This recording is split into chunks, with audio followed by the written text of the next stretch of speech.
Hi everyone, welcome back to my another video. Today I'm going to show in this video how to enable or disable write in the handwriting panel with fingertip on your Windows 10.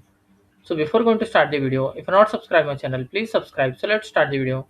Guys, if you want to enable or disable write in the handwriting panel with fingertip on your Windows 10 or 11, then I will show you how to do this. First, what you have to do, you have to just click on the start menu, then click on this gear icon which is called settings. Click on the settings.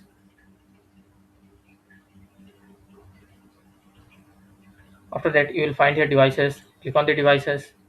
In left side you will find pen and Windows ink. You have to just click on this. Here you will find write in handwriting panel with your fingertip. You have to just check mark this option, and that's it guys.